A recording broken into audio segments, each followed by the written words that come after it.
Hello everyone, welcome to careermark.com। कुछ बच्चे exam centre पे पहुंचने के बाद भी एग्जाम नहीं दे पाते हैं। उनका मेनली रीजन यही होता है कि उनके डॉक्यूमेंट्स कंप्लीट नहीं होते हैं। और अगर आप चाहते हैं कि आपके साथ भी ऐसा नहीं हो, इसीलिए वीडियो को लास्ट तक जरूर देखें। और अगर आप हमारे चैनल पे न्यू हैं तो हमारे चैनल को लाइक और सब्सक्राइब करना ना भूलें। अब आप सभी ने जेई मेंस फर्स्ट अटेम्प्ट के फॉर्म को भर दिया है और करेक्शन विंडो में करेक्शन भी कर दिया है। अब यहाँ एनटीए ने कुछ ऐसी बातें बोली है जिसको सभी बच्चों को ध्यान रखना है। और सबसे पहली चीज है आधार कार्ड। अगर बच्चों आपकी 10th की मार्कशीट और आधार कार्ड में कोई भी मिसमैच है, जैसे कि आपके नाम, डेट ऑफ बर्थ या एड्रेस में, तो एनटीए ने साफ साफ कहा है कि एग्जाम सेंटर पे पहुंचने से पहले आप सारी चेंजेस अपडेट करवा लीजिए। तो जितने भी ऐसे बच्चे हैं जिनकी 10th की मार्कशीट और आधार में मिसमैच है, वो लोग इस बात को ध्यान रखें कि आप एग्जाम सेंटर पे जाने से पहले सारी चेंजेस अपडेट करवा लें, क्योंकि एग्जाम सेंटर पे आपकी आधार की वेरिफिकेशन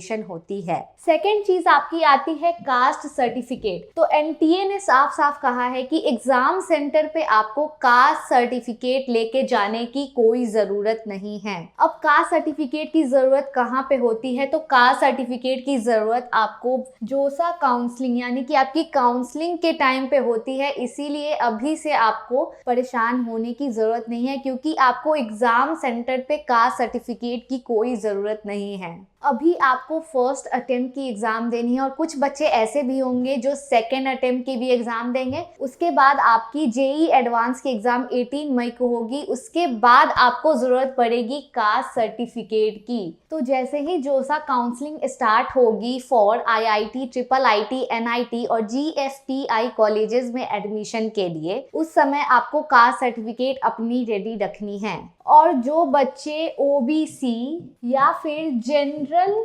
ईडब्ल्यूएस कैटेगरी के हैं, उन्हें अपनी कास्ट सर्टिफिकेट 1 अप्रैल 2025 के बाद की इशू की डेट होनी चाहिए। यानी कि इन दो कैटेगरी के बच्चों की कास्ट सर्टिफिकेट 1 अप्रैल 2025 के बाद की इशू डेट होनी चाहिए उसमें। अब बात आती है कि आपको सिटी कब पता चलेगी या फिर आपकी एडमिट कार्ड कब आएगी। तो इसके लिए आपको पैनिक होने की जरूरत नहीं है। सबसे पहले आपको पता चलेगा कि आपकी जो फर्स्ट अटेम्प्ट की एग्जाम होने वाली है वो कौन सी सिटी में होगी। तो ये आपको सिटी इंटीमेशन में पता चलेगा, जो कि आपकी फर्स्ट वीक ऑफ जनवरी में आएगी। यानी कि 5 to 7 जनवरी तक ये आपको पता चल जाएगा। और वैसे भी एनटीए ने बोला है जो भी आपकी प्रेजेंट एड्रेस और परमानेंट एड्रेस होगी उसी के हिसाब से आपको सिटी दी जाए। इसके बाद आती है एडमिट कार्ड, जिसमें आपकी एग्जाम सेंटर मेंशन होती है। सिटी आपको पहले ही पता चली जाएगी, लेकिन आपको एग्जाम सेंटर आपके एडमिट कार्ड में लिखी होती है। और एडमिट कार्ड आपके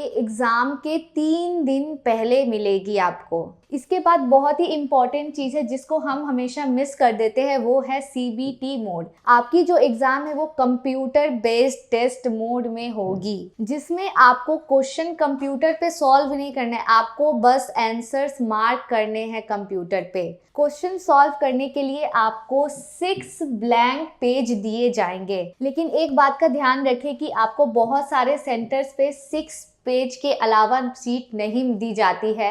इसीलिए आप बहुत ध्यान से पेपर सॉल्व करें, क्योंकि ऐसा ना हो कि आपकी शीट खत्म हो जाए और आपके क्वेश्चंस बाकी रह जाए। तो ये थे कुछ रूल्स जो आपको एग्जाम के पहले पता होनी चाहिए थी। और जेई मेंस एग्जाम में ज्यादा टाइम नहीं बचा है, तो आप अपनी रिवीजन स्टार्ट रखें। इसी के साथ मैं हूँ Smriti Priya. Stay tuned for more such videos and information. Thank you.